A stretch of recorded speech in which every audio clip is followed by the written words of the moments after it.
오늘은 기드온이라고 하는 사사를 믿음의 사람으로 우리에게 소개해 주고 있습니다. 사사, 영어 성경에는 저지라고 되어 있잖아요. 재판한다, 다스린다는 의미를 가지고 있는데 이스라엘에 아직 왕이 없던 시절에 그들이 주변 나라로부터 공격을 받았을 때 그때마다 백성들을 구원하도록 하나님이 세우신 그때마다 세우신 지도자들을 우리는 사사다 이렇게 말을 합니다. 하나님께 범죄한 이후 이스라엘 백성들이 미디안이라고 하는 나라의 공격을 받고 패배합니다. 그 후부터 7년 동안 그들의 속국이 되고 다스림을 받습니다. 미디안은 굉장히 잔인한 종족이에요. 이스라엘 백성들을 이렇게 잔인하게 괴롭혔는데 매년마다 와요. 이제 내가 잡았으니까 뭐 자주 안 가도 되겠지. 그리고 1년에 한두 번, 계절마다 오는 것 같아요. 근데 어느 때 오냐면 파종이 끝난 다음에 오는 거예요. 무슨 열매를 따기 위해서 온 거 아니잖아요. 막 파종이 끝났어요. 오면 그걸 다 파헤쳐버려요. 이거 아니어도 우리는 먹을 게 풍부한데 니놈들 못 먹게 하려고 파종한 걸 다 해쳐버립니다. 그리고 농작물뿐만 아니라 양이나 소, 나귀와 같은 짐승들을 모두 잡아가 버립니다. 먹을 것을 남겨두지 않으니까 견딜 수 없게 된 거죠. 그때부터 이스라엘 백성들이 부르짖습니다. 그때 부르짖어서 하나님의 역사가 일어났는데 그게 7년째예요. 7년째. 온갖 고통, 수모를 다 겪고 난 이후에 아무것도 할 수 없는 극한 상황에 이르러서야 손을 들고 하나님을 찾을 것이라고 한다면 뭐하러 그렇게 사냐 이 말이에요. 진짜 그러지. 빨리 깨닫는 게 은혜고 빨리 깨닫고 되돌아서는 게 축복의 길로 진입해 가는 거죠. 굳이 7년을 기다릴 필요가 뭐 있어요. 결국 아주 너덜너덜해지고 다 그런 다음에 그때 다시 하나님 잘못했습니다. 하나님 살려주세요. 그것도 잘하는 거예요. 8년째 안 가기를. 그러나 1년 해보고 모르겠어요. 6개월 해보고 이거 아니다. 하나님의 백성이 왜 이렇게 수모를 당하나. 하나님 왜 내가 하나님의 백성인데 왜 이렇습니까? 하고 엎드리면 뭐가 응답이 올 거 아니에요. 마음의 감동이 오든지 뭐가 깨달음이 오든지 하나님이 어떤 설교를 통해서든지 아니면 영적인 음성을 들려주시든지 다 깨진 다음에 오는 거 그 별로 좋은 방법 아니에요. 그러기 전에 돌아서는 것 이게 바로 삶의 지혜입니다. 이스라엘 백성들의 부르짖는 소리를 들으신 하나님은 그들을 구원할 사람을 세우십니다. 그게 바로 기드온이죠. 하나님이 일하시는 거 보면 도깨비 방망이로 휘두르지 않아요. 항상 사람을 통해서요. 뭐가 문제가 있을 때 이스라엘 백성 문제 있을 때 사람 하잖아요. 나라지만 나라에 바벨론 나라가 옵니까? 그 안에 있는 백성들이 와서 치고 이스라엘 백성들이 이렇게 하나님 앞에 잘못되니까 미디안이라고 하는 사람이잖아요. 그 나라에 사람을 데리고 와서. 근데 하나님이 회복시킬 때도 사람, 기드온이라고 하는 사람이에요. 사람은 굉장히 중요해요. 하나님 앞에. 우리가 신앙생활 할 때 나는 하나님만 잘 믿는다. 천만만만의 말씀이에요. 그렇게 하는 사람 치고 교만하지 않은 사람 없어요. 나는 하나님만 믿는다. 사람의 관계까지 것. 전혀 신앙이 안 돼요. 그거는. 사람하고 부딪히면서 내가 깨지는 것을 경험하는 거예요. 사람이 나를 좀 건드려줘 봐야 나 착한 줄 알았는데 내가 굉장히 고상한 줄 알았는데 믿음이 좋은 줄 알았는데 에게게 요것밖에 안 되네. 그걸 누가 발견시켜 주냐면 사람이 하는 거예요. 근데 아무것도 얘기 안 했는데 저 사람이 나에게 이렇게 하나님의 위로의 말씀을 전해주네. 칭찬의 말을 전해주네. 용기 주네. 하나님이 하시는 거죠. 사람을 통해서. 사사기 6장 12절에 보면 기드온을 찾아온 천사가 그에게 들려준 첫 마디가 큰 용사여 하나님께서 너와 함께 하신다 라는 말씀이었습니다. 기드온을 큰 용사라고 불러요. 앞에 기드온에 대한 어떤 사전 지식도 없어요. 어떤 설명도 없습니다. 기드온을 만나자마자 다짜고짜로 큰 용사여 하나님이 너와 함께 하시는 도다. 그런데 정말 기드온이 큰 용사였을까? 바로 이게 12절인데 11절에 보면 천사가 찾아오기 전에 기드온이 한 일이 뭐냐면 밀을 포도즙틀 거기서 타작하는 그런 모습을 보여주고 있습니다. 밀은 까불러야 되잖아요. 알곡을. 그렇기 때문에 툭 트인 곳에 뭐 언덕 위에서 바람이 잘 되면서 탈곡을 해요. 그리고 가지고 막 키질을 하면 바람이 불어서 뭐 쪽정이는 날아가고 이래서 툭 터진 공간에서 밀타작을 하고 포도즙은 밀폐된 공간 안에서 즙을 짜요. 근데 본문에서 기드온이 밀을 툭 터진 공간이 아니라 포도즙을 짜는 그 밀폐된 공간에서 하고 있었는데 그것은 들키지 않으려고 그런 거죠. 내가 이렇게 하는 모습을 누군가 특별히 미디안 사람이 와서 이거 뺏기는 일을 막기 위해서인 거죠. 어쩔 수 없는 상황이긴 하지만 기드온이 큰 용사라고 말하기에는 너무 소심한 모습이에요. 굉장히 두려움에 가득 차 있는 그런 모습의 기드온을 보여주고 있습니다. 큰 용사, 이 말은 기드온에게 그렇게 잘 어울리는 단어가 아니에요. 그런데 하나님께서 기드온은 큰 용사라고 부르신 이유가 무엇일까? 지금 기드온의 모습은 별 볼 없고 세상과는 찌질하지만 내가 그렇게 만들어 사용할 것이다라고 하는 하나님의 의지가 다분히 포함되어 있는 것입니다. 예수님께서 12제자 가운데 시몬이 있었잖아요. 나중에 그 제자를 베드로라고 불렀어요. 넌 베드로다, 반석이다. 얼마나 허둥지둥되고 그 다음에 불완전한 모습이고 얼마나 다혈질이고 급하고 실수가 많고 쉽게 유동하는 그런 사람인지 반석? 저런 게 무슨 반석이야. 반석 같지 않은 사람인데 하나님이 지금은 그런 모습이지만 너 그렇게 보이지? 그렇지만 앞으로 언젠가는 저가 목숨 걸고 충성한 날이 올 것이다. 그걸 보셨기 때문에 미리 반석이다라고 얘기하는 거예요. 또 우리는 좀 미래적인 선포가 필요해요. 맨날 보이는 사람 보고서 그 사람 깎아내리고 욕하고 이런 거 아니라 좀 믿음으로 봐주는 거지. 아, 저 사람 좀 실수가 많더라도 저 젊은이가 잘 넘어지더라도 하나님이 분명히 언젠가는 만나주실 것이다. 사용하실 것이다. 그럼 넌 믿음의 장군이야. 넌 믿음의 대장이야. 하나님의 신실한 일꾼이야. 하나님 그렇게 만드실 것 같다. 그게 뭐 기도하고 응답을 받아야만 됩니까? 믿음의 언어의 선포. 이 말로도 우리가 선포할 수 있는 능력을 받았는데요. 그런 게 있으면서도 굳이 그냥 거기서 없는데 헤쳐가지고 약점 잡아서 여기 저까지 게 그건 우리가 할 말이 아닌 거예요. 그건 우리의 삶의 모습이 아니라고 하는 사실입니다. 하나님이 기드온에게 특별히 무엇을 보셨기에 그를 큰 용서라고 했을까? 히브리서 기자가 뭘 받길래 기드온을 믿음의 사람으로 소개하고 있는 것일까? 우리 성경을 쭉 한번 읽어보면 기드온에 대한 얘기만 한번 빼보면 참 사람 참 순수하다. 꼬이지 않았다. 하나님을 찾는 사람 중에 한 가지는 단순해요. 꼬이지 말아야 돼요. 뭐라고 말하면 하나님 그게 아닌데 막 꼬아버리면 복잡해져. 하나님의 사람은 다 단순해요. 아주 굉장히 심플. 그리고 기도원이 한 번 하나님에 대한 확신이 서게 되면 유동치 않고 주의 말씀에 철저히 순종하며 나갔던 사람이다 하는 사실도 발견하게 돼요. 하나님의 사자가 자신을 향해서 큰 용사여 너와 함께 하신다 말했을 때 기도원이 뭐 그렇습니까? 하나님 뭐라고 그러시는데요? 왜요? 왜? 뭐 때문에? 우쭐하거나 거기에 관심이 쏠리지 않았어요. 단지 답답한 자기의 심정을 토로합니다. 하나님께서 우리와 함께 하시다고 한다면 우리가 왜 이토록 고통을 당해야 합니까? 우리 민족이 왜 이렇게 아픔을 당해야 합니까? 많은 기적을 일으켜서 우리 조상들을 애굽에서 여기까지 인도에 들였다는 얘기를 수도 없이 들었습니다. 그런데 그 하나님 지금 살아계신 거 맞습니까? 그 많은 기적, 홍해를 가르시고 만나를 먹이시고 반석에서 샘물 솟게 했던 그 하나님 지금 어디 계십니까? 그때 그렇게 일하신 분 맞습니까? 하나님이 우리를 버리신 것 같습니다. 그래서 우리를 미디안 손에 넘긴 게 아닙니까? 이걸 안 물어봤으면 큰일 날 뻔한 것처럼 그냥 하나님의 큰 용사요. 하나님이 너와 함께 하시도다. 그냥 이게 쭉 나와요. 기도원에게는 때만 되면 찾아와 횡포를 부리며 식량을 고갈시키는 미디안 군대로 인해서 고통당한 자기 동족에 대한 아픔과 안타까움이 가득 차 있었던 것입니다.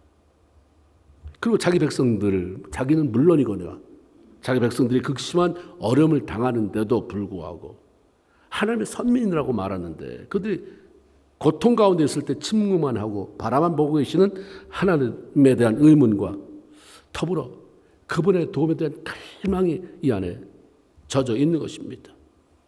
기도원의 말을 듣는 하나님, 기도원에게 너는 가서 이 너의 힘으로 이스라엘을 미디안의 손에서 구원해라. 내가 너를 보낸 것이 아니냐라고 말씀합니다. 이 너의 힘으로, 이 너의 힘, 마치 네 힘으로 가서 좀 해봐라. 너 힘 센 사람 아니냐? 네가 몰라서 그렇지 너 대단한 사람 아니냐? 이게 아니라 이 너의 힘이라고 하는 것은 바로 앞에 큰 용서예요. 하나님이 너와 함께 계시도다. 다시 말하면 하나님이 너와 함께 한다는 이게 얼마나 큰 힘이냐. 그 힘을 가지고 싸워라. 이 말인 거죠. 이 힘을 가지고 나가라. 너는 할 수 없는 존재지만 아까 얘기하지 않느냐. 너와 함께 한다는 이 힘, 너에게 준 이 큰 힘을 가지고 나가라. 너의 힘. 하나님이 나와 함께 하시다. 이 세상에서 가장 큰 힘은 하나님이 나와 함께 하시다. 라는 그 말씀인 줄로 믿습니다. 누구에게나 주어졌지만 이걸 내 안에 간직하고 확신하고 살아가는 사람은 당할 사람이 없어요. 이거 못 들은 분 어디 있어요? 임마누엘? 하나님이 우리와 함께 계시다. 수도 없이 들었어요. 임마누엘 뜻이 뭔지 다 알아요. 근데 정말 하나님이 나와 함께 하시다 해서 그분이 나의 힘이 돼서 그 힘 때문에 살아가는 사람이 얼마나 되냐 이 말이에요. 말씀을 깨닫고 그것을 삶으로 실천해내는 게 그게 믿음의 삶이에요. 신앙생활이에요. 많이 아는 것, 그래서 뭐에다 써먹는데 그걸 많이 알아서 자랑해가지고 역시 목사라 장로라 권사라 다르다. 성경을 굉장히 많이 알고 있네. 근데 삶은 왜 그 꼬라지냐? 이러면 안 되는 거 아니에요. 그렇죠? 내 힘. 하나님이 나의 힘이다. 그래서 정말 힘인 삶. 아무것도 없는데 당당하고 너무 힘든데 당당히 넘어가고 왜? 무슨 당신은 무슨 저력이 있는 거예요? 나는 찬양했잖아요. 나는 아무것도 아닙니다. 나는 아무것도 모릅니다. 하나님이 나에게 베풀어 주시지 않으면 하나님이 나의 힘 되시기 때문에 내가 넘어가는 거예요. 하나님이 나의 힘 되시기 때문에 용서하는 거예요. 힘 되시기 때문에 이 고통 쓰라렸지만 지나가는 것입니다. 이런 파워가 좀 우리에게 있어야 되는 거죠. 로마서 8장 31절에 사도 바울이 그런 고백합니다. 하나님이 나의 힘이 되시면 하나님이 나를 위하시면 누가 나를 대적하겠느냐. 그러니까 정말 사도 바울이 곧 죽을 것 같은데도 살아나고 완전히 저가 해치워서 이제 더 이상 복음 전하는 자가 없을 것 같은데도 불구하고 살아나서 세상을 바꾸지 않습니까? 다윗이 시편 28편 7절에 여호와는 나의 힘이요 방패시니 내 마음에 저를 의지해서 늘 도움을 받는다 고백합니다. 이건 구구절절히 마음이 쏟아져 나오는 그런 고백이에요. 기도원의 자신의 약함을 핑계대며 선뜻 대답하면 나가지 못하니까 하나님이 그에게 반드시 내가 너와 함께한다. 네가 미디안 사람을 칠 건데 그 숫자가 얼마든 마치 한 사람을 치듯이 치게 만들 것이다 라고 용기를 줍니다. 기도는 이런 말씀을 들으면서 힘을 얻긴 했어요. 근데 자기에게 그 메시지를 전달해 주는 하나님의 전사, 하나님의 종, 하나님의 그 사자를 확신하지 못했던 것 같아요. 그러니까 집에 가서 유대인들은 대접을 잘하는 민족이에요. 손님 오면 발도 씻겨주고 잠자리 없으면 재워주고 먹여주고. 그 집에 갔어요. 잠깐 여기 계시고 나올 때까지 떠나지 마세요. 나 집에 가서 뭐 좀 가져올게요. 가서 정성껏 만들어 온 음식이 그게 염소새끼, 무교병, 바로 뭐 이스트 않는 떡, 고기, 국과같이 귀한 손님을 대접할 때 내놓는 그 음식을 해온 거 보면 긴가민가 한 것 같아요. 정말 말씀이 대단하고 말씀을 하나님이 보낸 사람이 말씀을 하는데 저 주님하고 뭔 상관이 있나. 아주 귀한 손님이 오셨다. 음식을 가져왔어요. 기도원이 바위에 그 음식을 차려놨을 때 주의 사자가 지팡이를 거기다 대니까 불이 나오잖아요. 그걸 다 태워버려요. 그리고 사자는 사라지고 말았습니다. 이 일로 인해서 기도원이 하나님이 나를 만나 주셨구나. 하나님이 뭔가 일하시겠구나라고 하는 확신을 갖게 되죠. 그리고 그때부터 하나님이 본격적으로 만나줬지. 이제 나랑 같이 가자. 나랑 같이 가는 것은 그냥 가는 게 아니야. 훈련이에요. 본격적으로 훈련시키면서 아까 선포한 그 큰 용사로 만들어가는 것입니다. 그 용사라고 하는 말 아직 훈련도 하나도 안 시켰는데 그 아예 그 말만 듣고 자지러지는 사람은 자격이 없는 거죠. 그냥 떠나가 버려요. 내가 큰 용사. 그런 거 싫으니까 하나님 그냥 나 내버려 두세요. 하나님 내버려 둘 수가 없어요. 네가 내 아들인 이상, 내 딸인 이상 내가 책임져야지. 내가 만들어야지. 네가 망신살 뻗치면서 사는 게 어디 내 아들이고 내 딸이냐. 내가 만들 것이다. 주의 사자를 통해서 기적을 체험하게 한 이후부터 이제 하나님 만들어갔어요. 그 어떤 훈련이었냐면 하나님이 어떤 명령을 하셔도 순종하는 훈련이에요. 이게 제일 중요하고 제일 힘든 훈련입니다. 우리 안에 안 되는 게 제멋대로 사는 것은 되는데 하나님 말씀대로 순종하는 것은 너무 힘들어요. 이것만 통과하면 인생이 열립니다. 실패 하나님이 축복 안 하셔서 내 고집이 너무 세서요. 내 마음대로 살기 때문에요. 내 마음대로 열심히 하는 건 별로 의미 없어요. 하나님이 하시는 말씀에 순종하는 열심이어야지. 하나님이 기도원에게 제일 먼저 내린 명령은 또 아버지가 바알을 섬기지 않느냐, 아세라 신상을 그 우상단지를 집에다 두고 살지 않느냐, 그거 다 깨트려 버려라. 그리고 나한테 제단을 쌓되 너네 아버지 수소를 잡아서 번제는 재물을 불로 태우는 건데 그 태우는 나무는 딴 데서 가져오지 말고 네가 쪼갠 아세라상의 나무를 갖다가 떼라. 당시 이스라엘 백성들 사이에 우상 숭배가 가득 차 있었기 때문에 비록 자기 아버지 그분의 섬기는 우상 숭배 제단을 허는 것이라 할지라도 그렇게 간단한 문제가 아니었습니다. 하나님은 기도원에게 담대함을 키우시고 순종을 보시기 위해서 명령하셨고 또 이스라엘 백성들이 그렇게 비참한 삶을 살 수밖에 없는 게 우상 숭배였다고 하는 것을 일깨우고 그 우상 숭배에 정면 도전하게 하나님의 이 명령을 시킨 거죠.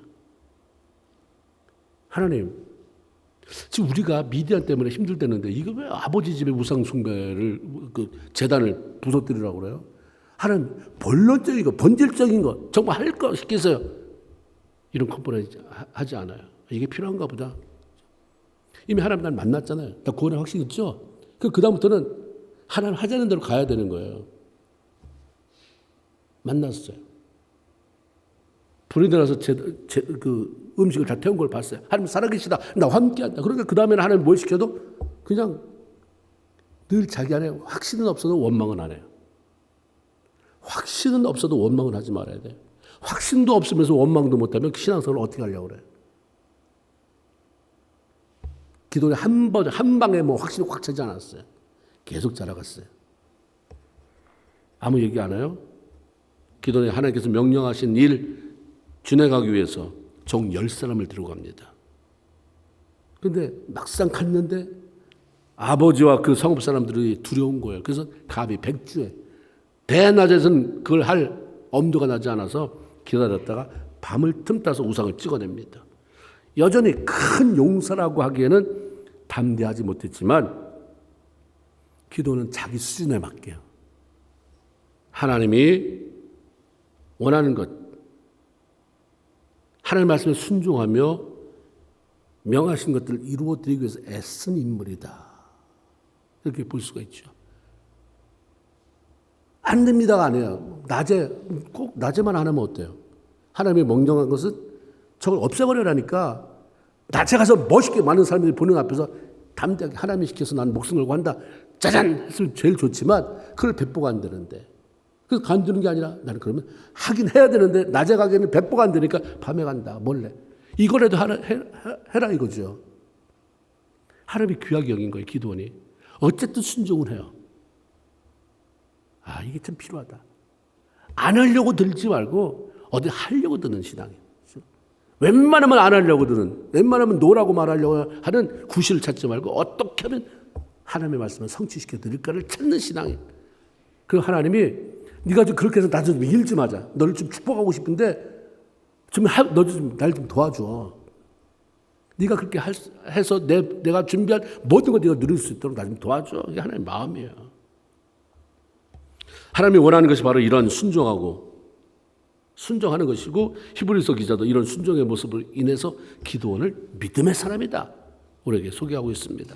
예레미야 22장 21절에 보면 불순종하는 이스라엘 백성들을 향해서 하나님이 이런 말씀하세요. 네가 어려서부터 내 목소리를 청종하지 아니함이 네 습관이다. 이렇게 탄식하십니다. 얼마나 말을 안 들었으면 민족적으로 그들 앞에 가서 말 안 듣는다. 그래, 니네가 어렸을 때부터 그러더라. 아주 평생 습관이다. 불순종이 반복되면 습관이 되어서 자리 잡는 것처럼 어떤 상황 속에서도 순종하려고 했으면 그것도 축복의 습관으로 자리 잡게 되는 것입니다. 뭘 습관들이겠습니까? 여러분 삶 속에 뭐가 습관이 되게 할 거예요? 예수님은 기도하는 게 습관이 되셨어요. 습관을 따라 수시로 기도했다. 나는 어떤 습관이 있는가? 예수 믿으면서. 웬만하면 컴플레인하고 웬만하면 욕하고 이런 습관인가? 아니면 잘 참아내는 습관인가? 아니면 모든 걸 쓸어 담고 주의 지성소로 찾아 나와서 하나님 앞에 엎드려 기도하는 습관이 있는 것인가? 하나님 무슨 말씀하셔도 나는 그걸 이루어내려고 애쓰는 습관이 나에게 있는가? 하나님의 두 번째 명령이 떨어집니다. 그 명령은 미디안과 아말렉 사람들이 이스라엘을 치고자 요단강을 건너왔을 때 들려왔습니다. 이때 기드온이 미디안 연합군과 싸우기 위해서 나팔을 불어요. 군사 모집의 나팔. 하나님이 그와 함께하니까 백성들이 그 나팔 소리에 감동을 받았는지 예상 외로 수도 없이 많은 사람이 몰려들었습니다. 정작 사람이 모여들었지만 또 겁이 나는 거예요. 막상 없을 때는 뭐 하나님이 이렇게 계심을 나에게 보여줬다. 그 위로받고 힘을 얻었는데 정작 이제 싸우려고 군사가 몰려드니까 이 사람 들고 내가 가서 싸워야 되는 거지, 맞지? 그 겁이 몰려오는 거예요. 그렇잖아요. 우리도 여기 안에 앉아서 예배드리고 기도할 때는 하나님 함께 하시면 된다 그러고 문제를 향해서 갔는데 막상 문제 앞에 누군가 대면하려고 할 때, 누군가 문제를 풀어야 될 때, 사업의 주인과 만나야 될 때, 뭘 계약해야 될 때 겁이 털컥 나게 되는 그런 걸 경험하잖아요. 하나님, 나 첫 번째까지는 해봤는데 아버지 우상 부순 것까지는 했는데 이거 못하겠습니다. 하나님, 시킬 만한 사람 시키세요. 나 이제 못합니다. 나 했잖아. 그래도 하나는 이게 아니에요. 하나님이 나를 만나줬다는 것을 경험했지만 불안해요. 정말 이 군사를 가지고 이 전쟁에서 이길 것인가? 이겨야 되잖아요. 이게 너무 불안한 거예요. 그래서 안 한다는 소리는 안 해요. 표적을 구하잖아요. 우리 안 한다는 소리는 하지 마세요. 하나님 말씀이 분명하면. 하는데 너무 힘들어요. 불안해요. 하나님, 그거 감당할 수 있는 뭔가를 보여주세요. 사인, 표적 구하잖아요. 그렇게 하세요. 하나님, 이거 하나님이 나한테 시켜서 난 할 겁니다. 낮에 못해도 밤에, 낮에 못하면 밤에, 오늘부터 내일 내가 할 건데, 근데 하나님, 가슴이 벌렁벌렁되고 힘들어요. 힘 주세요. 하나님, 나에게 평화를 주시든지, 이 문제 해결할 수 있도록 뭘 어떻게 하시든지, 하나님, 그러면 나가는 거죠. 기도원이 구한 게 뭐예요? 양털 뭉치가지고 한 거예요. 쉽게 구할 수 있어 나봐요. 하나님, 여기 양털 뭉치가 하나 있습니다. 여기 있는데, 하나님이 이 전쟁에 나와 함께해서 이기게 할 것인지를 내가 좀 미리 듣고 싶어요. 하나님, 여기만 내가 이거 여기다 놓고 이 땅에다 놓고 할 테니까 여기만 이슬이 꽉 차게 하시고 그 외에 남은 땅은 아주 바삭바삭 마른 상태로 있게 하옵소서. 다음날 가봤어요. 짰더니 물이 흥건한데 바닥은 멀쩡한 거예요. 와, 신기하다. 신기한데 그거 가지고 단번에 나가기는 아직도 석연치가 않아요. 하나님, 한 번만 더요. 한 번만 더. 이번에 그 반대로요. 하나님, 요것만 팩착 마르고 나머지는 다 이 지면에 이슬로 가득 차게 해주세요. 하나님은 이번에도 기도원의 부탁을 들어주셨습니다. 여전히 연약하지만 안 된다는 소리 안 하고 해보려고 애쓰는, 순종하려고 하는, 두렵지만 그 해보려고 하는 그 기도원의 마음이 하나님 너무나도 좋은 거예요.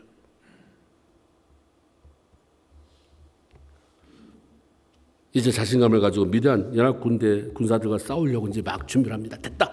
하나님이 날 만나 주셨고, 그럼 내가 구한 표적에 이게 가능한 일이냐? 어디 이슬이 땅에만 아니면 손뭉치에만. 이제 가자. 그래서 하나님이 잠깐. 그래서 그 다음 단계를 또 훈련하죠. 내가 다 됐다고 하나님이 하지 않아요. 내가 기분 좋다고가 아니라 내가 뭐가 아니라 하나님의 마음에 들어야 돼. 우리가 기도할 때도 막 통곡했다고 해서 하나님이 응답하는 게 아니라 그 통곡이 뭐냐? 네 감정에 복받쳐서 울어버린 통곡이냐? 아니면 나를 갈망하는 통곡이냐? 나에게 회개하는 통곡이냐? 많은 사람들이 기도할 때 통곡을 해요. 근데 다 자기 감정에 풀어놓고 이미 하나님을 움직이지도 않았는데 내가 시원하다 그렇게 가버려요. 그게 내가 나 스스로 갖는 그런 어떤 나에게 사로잡힌 슬픔의 표현인지 하나님 아니면 안 된다고 하는 간절한 부르짖으면서 나오는 통곡인지 분별해야 돼요. 됐다 이제 갔는데 하나님이 이게 다 훈련이 끝난 건지 모르니까 그때 갔어요. 제동 걸어요. 야, 네가 나팔 때 온 군사들이 너무 많다. 줄여라. 네가 지금 모집한 그 군사 숫자만큼 가지고는 전쟁에 이기게 해줄 수가 없다. 연합군을 상대로 해서 일단 숫자가 얼마든지 간에 연합군이잖아요. 이스라엘은 요만큼 작은 나라의 숫자, 징병된 사람들 숫자 가지고 싸우는 거니까 군사가 많으면 많을수록 좋겠죠. 이기는데. 안 된다는 거예요. 하나님 이유가 뭡니까? 많은 숫자로 전쟁에 나가면 그 많은 숫자가 적군에 비하면 많은 건 아니지만 너희가 스스로 생각할 때는 참 많이 모였다. 그 숫자로 이기면 나중에는 우리가 해냈다. 우리 손이 우리를 구원했다고 말하면서 교만해질까 염려해서다. 싸워 이겼어요. 교만해지면 그 다음 단계가 오는 게 또 하나님을 외면하면서 다시 망하는 길로 가는 거기 때문에 하나님 그 원천봉쇄. 물론 하나님이 작은 숫자로도 이기게 하는 하나님의 위대함, 능력, 영광 받으시기 위한 것도 있겠지만 교만하면 너네 손해다. 교만해지지 않을 숫자로. 근데 교만해지지 않을 숫자로 이렇게 줄여버리면 너무 겁나는 거잖아요. 그러니까 사람들이 포기해요. 안 해. 이 안에서 하나님이 줄여서 300명 가지고 나중에 300명 있잖아요. 그 숫자 가지고 하라 그럴 때는 뭔가 하나님이 하실 일이 있을 텐데 죽으면 죽으리다. 한번 봐야 되겠다 하나님이. 흐지부지 신앙생활을 평생 하면 뭐 하냐 이거 한번 이런 기회에 한번 하나님의 살아계시면 한번 맛봐야 되겠다는 결정이 있어야 되겠죠. 교만해질까 봐 안 된다. 숫자 저 줄여라. 잠언 16장 18절에 교만은 패망의 선봉이에요. 거만한 마음은 넘어짐의 앞잡이다. 패망하는 그 사람이 망하는 이유 중에 하나는 반드시 기도 안 해서 교만이라는 거예요. 교만하기 때문에 기도 안 해요. 교만하기 때문에 순종하지 않아요. 교만하기 때문에 지 마음대로 살아요. 교만은 패망의 선봉이다. 믿는 사람이 망하는 이유는 교만하기 때문인 거예요. 그리고 성경에 말하잖아요. 그 얘기가 아니라 선봉이면 맨 앞에 쓰는 게 선봉이에요. 군대에서 앞에 쓰면 선봉장이라고 말하잖아요. 교만은 패망의 선봉이다. 너희가 왜 망하는 줄 아느냐? 교만하기 때문이다. 교만이 뭐냐? 네 마음대로 사는 거다. 네 고집대로, 네 감정대로. 내가 말하는 건 하나도 내가 기뻐하자고 할 때 네가 춤을 췄느냐? 내가 슬프다고 했을 때 네가 통곡했느냐? 네 마음대로. 네가 기분 나쁘면 나쁜 거고 네가 좋으면 좋은 거고 나는 감동이 없는데 그렇게 교만하게 살면 망한다. 교만은 패망의 선봉이야. 거만한 마음은 넘어짐의 앞잡이다. 그래서 어떻게 돌려보내야 되니까 테스트를 거치잖아요. 돌려보내요.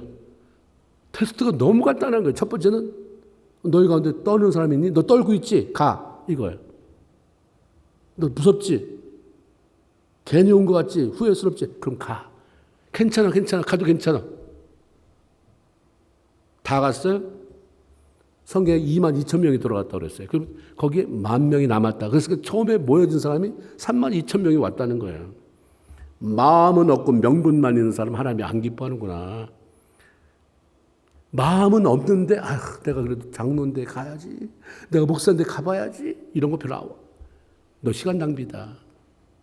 마음도 없고 명분만 네 체면 살리려고 오는 거 그런 거 손 내미는 거 거기서 발 하나 담그는 거 그거 말고 네 마음이 있어야 된다 이거죠. 정말 나를 통해서 일하기를 원하는 그 마음이 있어야 된다. 그렇지 않으면 가라 하는 3분의 2가 들어갔다. 이야. 이 사람만 그럴까? 우리 교도 마찬가지다. 하나님의 마음이 없으면 간도하면 3분의 2는 갈 수 있다. 간다는 확신 안 가져도 되는 거잖아요. 갈 수 있다는 얘기예요. 갈 수 있다. 3분의 2. 그 3분의 2가 나도 포함되고 있는가? 우리 그런 거 있잖아요. 생색내기 위한 거는 이제 버려야 돼. 예수 믿는 것은 진실함으로 하자 그러잖아. 진실함으로 해라.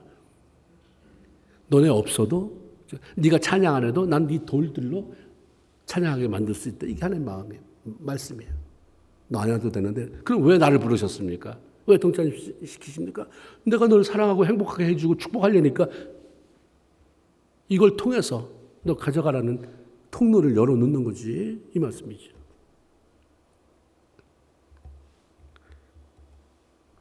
다 추렸어요. 10,000명 남은 데서 또 하나 추려서 추렸더니 와, 하나님이 제시한 기준 이렇게 하면 뽑아라 했는 300명만 남는 거예요. 하나님은 작은 숫자로 정예 부대를 만들어 대군을 무찌르고 하나님의 능력이 어떠함을 보이고자 했어요.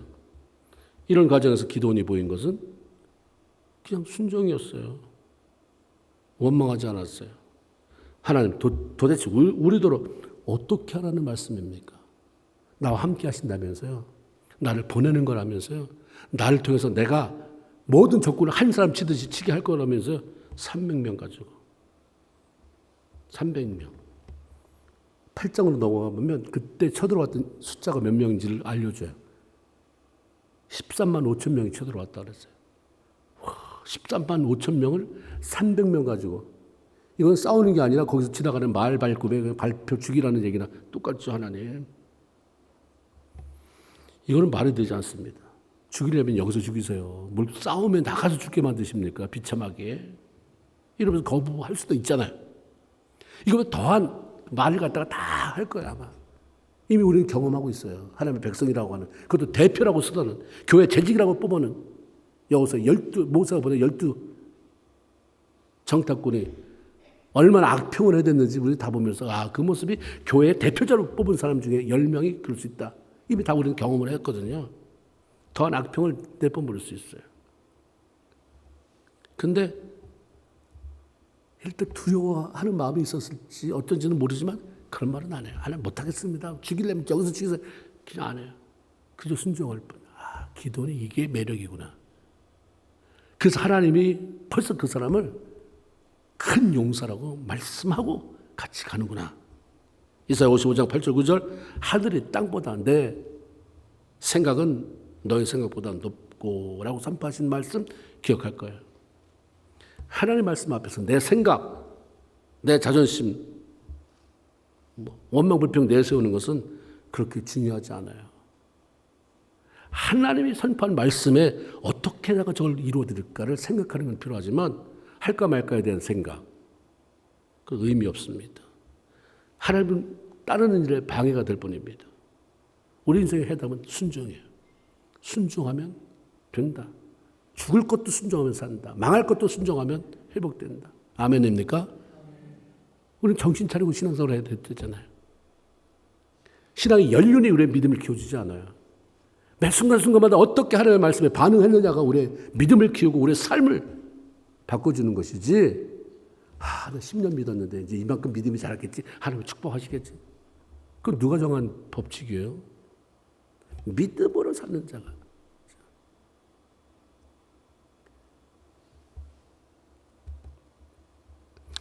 하나님을 불평 없이 순종하며 따르는 기도원에게 300명 용사로도 얼마든지 미디안 군대를 넉넉히 이길 수 있다 하는 확신을 보여주기 원하셨어요.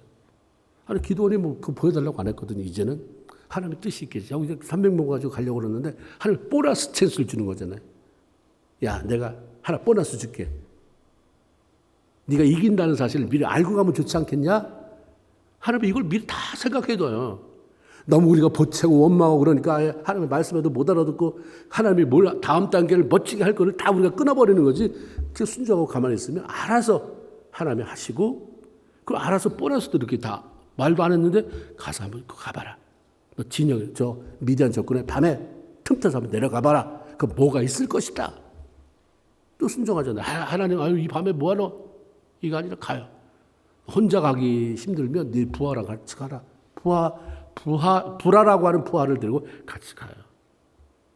그때 사람들이 막 보초 서는 사람들이 두런두런 얘기하는 소리가 들려옵니다. 우연치고는 너무나도 신기한 거예요. 한 사람이 옆 사람에게 여보게, 우리 보초만 서는데 지루하잖아. 내가 꿈 얘기해 줄게. 지난번에 꿈을 꿨는데 보리떡 하나가 그냥 막 떠글떠글 굴러오더니 우리 진영 쪽으로 굴러와서 천막에 부딪히니까 그 천막이 그냥 완전히 부서지는 게 아닌가. 참 신기하더라고. 생생해. 이게 뭔 꿈이지? 그러니까 옆에 있던 사람이 내가 해석해 줄게. 하나님이 하시니까 이 입이 주체가 안 되는 거예요. 그건 말이야. 그 보리떡 한 덩이, 그 떡, 내 생각에는 이스라엘 사람 요아스의 아들 기드온의 칼날이다. 아니 떡이 굴러왔는데 해석은 기드온의 칼이라는 거예요. 이게 뭐 그 사람 얘기겠어요. 하나님이 그 꿈에 대한 것들 넣어준 거죠. 야, 미디안과 모든 군대를 그들 믿는 하나님의 기드온에게 완전히 붙여버렸다는 얘기야. 넘겼다는 뜻이지. 우리 지겠다. 얼마나 신기하겠어요. 도대체 이 사람들이 기드온의 이름을 알아. 하나님을 들먹여. 너무나도 신기하잖아요. 그 자리에서 기드온이 최종적이 뭐예요? 하나님 감사합니다. 그 성경에 그렇게 썼어요. 경배하며, 하나님께 경배하며 돌아오더라. 우리 세상으로 신통방통. 신통방통은 저절로 일어나는 게 아니에요. 하나님을 신뢰하고 순종하는 자에게 하나님 주신 보너스예요. 우연히 어떻게 이거 아닙니다. 예수 믿는 사람에게는 우연 사주팔자 없어요. 누가 하는데 내 사주가 그대로 맞다. 예수 어설프게 믿어서 그래요. 예수 믿는 사람은 사주와 팔자 운명이 바뀌어버려요. 예수 생명이 들어갔는데 그걸 누가 맞추겠어요? 안 맞춰져요. 누군가가 내 사주팔자를 맞춘다 그러면 문제가 있는 거예요. 회개해야 돼요. 성령이 날 여기 프로텍트 주셔서 아무나 내 생명에 대한 건, 내 삶에 대한 건 아무나 그렇게 함부로 말하지 않게 해달라고 기도해야 돼요. 내 모든 삶은 하나님 앞에 있습니다. 내 미래도 하나님 앞에 있습니다. 생사화복이 하나님 앞에 있습니다. 아멘입니까? 여러분 유행처럼 점 보고 뭐 사주팔자 보고 취미, 너 취미 아니에요. 사단의 전략이 아주 팬시하게 다가오는 거예요. 기도는 두려웠어요. 못한다고 말하면서 그러나 불순종하진 않았습니다. 못한다? 불순종 안 했어요. 300명 가지고 그때 막연히 많이 들어왔다는 얘기를 들었는데 가서 본 거잖아요. 진영을 가서 꿈 얘기를 들었지만 그 자리에 보니까 그렇게 얘기했어요. 낙타가 모래알 만큼 많고 군사들이 메뚜기 떼 같다고 그랬어요. 그걸 다 확인한 거예요. 야, 메뚜기같이 많은 군사들, 모래알처럼 많은 저 낙타들 300명으로. 근데 하나도 걱정이 안 돼. 하나님 명령에 어떻게 순종할까만 남았죠. 하나님이 다 생각하세요. 내 생각은 내 생각보다 높고 하나님이 내가 생각할 수 있는데 그거 생각 못하실 분 같아요. 하나님 나보다 높은 분이에요. 높은 분, 알아서 다 생각하시는 분이니까 너무 하나님을 이렇게 너무 철딱선이 없는 애기처럼 취급하지 마세요. 그 하나님을 너무 내 속에다 가둬놓고 내 수준도 안 되는 하나님으로 만들어 놓지 마세요. 그냥 하나님 자리에 놓으세요. 그럼 하나님 일하는 걸 보게 될 것입니다. 힘을 다해서 싸우는 것보다 더 중요한 것은 힘을 다해 순종하는 것입니다. 아멘입니까? 꼭 기억하세요. 열심히 일하는 거 중요해요. 사도 바울이 성경에 일하기 싫으면 먹지도 말아라 얘기했어요. 그러나 순서로 따지면 열심히 일하고 뭐 최선을 다하는 거 세상이 말하는 거예요. 그게 우선순위가 아니라 하나님을 향해 힘을 다해 순종하는 것입니다. 순종은 자신이 있어서 하는 게 아니에요. 순종은 환경이 허락해서 하는 것이 아니라 하나님의 말씀이기 때문에 하는 거예요. 벳세메스로 가는 암소가 가잖아요. 순종해야 되는데 너무 힘들어. 울면서 가요. 울면서도 하나님의 말씀이기 때문에 가는 거죠. 그때 하나님이 감당할 수 없을 만큼 힘도 주시는 것이고 환경도 열어주시는 것이고 마침내 우리 삶이 해피엔딩의 피리어드를 마침표를 찍을 수 있게 만드는 것입니다. 하나님께서 우리에게 물어보시는 것 가운데 하나가 너에게는 안 될 게 아무개야. 그 아무개 속에 여러분 이름을 대보세요. 너에게 순종하려는 마음이 정말 있느냐. 순종, 감사, 믿음 수도 없이 쓴 거예요. 아멘, 뭐 할렐루야 수도 없이 사용해서 내가 그렇게 정말 아멘의 사람인 것처럼 순종의 사람인 것처럼 수도 없이 착각하는데 너 정말 그런 마음이 있어? 너 순종할 마음이 있어? 순종은 네가 하고 싶은 대로 하는 게 아닌 거 알지? 내가 시키는 대로 하는 게 순종인 거 알지? 근데 그렇게 할 자신 있어? 너 순종의 사람이냐? 이거 물어보죠. 환경, 형편 때문에 아니라 하고 싶지 않아서 불순종해요, 우리는. 그래서 순종하는 자들만이 누릴 수 있는 영광스럽고 복된 자리가 비켜갑니다. 순종은 축복의 자리, 은혜의 자리, 승리의 자리로 이끄는 강력한 안내자로 우리 앞에 세워두신 분입니다. 힘들어도 순종하는 기도원의 모습을 보신 하나님은 그에게 미디안과 싸워서 이길 수 있는 전략, 그 전략에 관한 놀라운 아이디어를 주셨어요. 300명을 셋으로 나눠라. 100명씩. 그리고 그 군사들이 나팔과 빈 항아리를 들고 나가 싸우라고 해라. 근데 항아리 속에는 횃불을 감추고 나가게 해라. 그랬어요. 그리고 그들이 이제 적진 앞에 모이는데 그때가 언제냐면 시간을 정했어요. 이경초에 다 모여라. 이경초가 언제냐면 밤 10시부터 11시 사이에요. 다 10시부터 11시, 밤 10시부터 11시 사이에 집결이다. 그리고 기도원이 신호를 보내면 동시에 300명이 나팔 불고 항아리를 깨고 횃불을 높이 쳐들고 여호와를 위하여, 기도를 위하여 라고 외치기로 약속하고 기다렸습니다. 드디어 나팔을 불면서 신호의 사인이 왔죠. 깜깜한 밤 10시 11시 사이 조용한 밤에 300명이 동시에 불어대는 나팔 소리. 여러분 옛날에 장독 깨지는 소리, 빈 거 깨질 때 나는 소리 들어보셨겠지만 사기 항아리 깨지는 소리 굉장히 일어나거든요. 한 곳에 300개의 항아리가 깨지는 소리, 나팔 소리. 여러분 완전히 벼락치는 소리 같이 들렸을 거예요. 그런데 동시에 300개의 횃불이 사방에서 도대체 저건 뭐냐? 저건 웬 귀신이냐 했을 거예요. 웬 도깨비불이냐? 두려움 속에 정신 나가는 사람이 됐겠죠. 서로 얼굴을 확인할 수 없는 상황 속에서 적군이 그 안에 밀려 들어온 건 줄 아는 거예요. 그러니까 서로 칼을 빼서 찔렀는데 나중에 보니까 아군끼리 죽인 거예요. 그때 결과가 12만 명이 죽었다. 성경에 그렇게 되어 있어요. 이스라엘 백성들 아무것도 안 했어요. 그냥 하나님이 시킨 대로 순종해서 그렇게만 하고 있어라. 좀 멀찍이 떨어져서 쭉 둘러서 나팔 불어라. 항아리 깨라. 횃불 흔들어라. 그러고 있었는데 안에는 자기들끼리 난리가 일어나서 12만 명이 죽었다. 전쟁은 기도원의 300명 용사를 일끌고 간 기도원의 군대가 승리하게 됐습니다. 하나님이 함께 하셨기 때문입니다. 그러나 거기에는 하나님께서 사용하실 수 있었던 사람, 하나님의 명령에 믿음으로 순종한 기도원이 있었기 때문입니다. 순종은 믿음입니다. 순종하는 믿음이 있는 곳에는 결국 승리가 찾아옵니다. 그 주인공이 여러분이 되길 주의 이름으로 축원을 드립니다. 아멘. 기도합시다.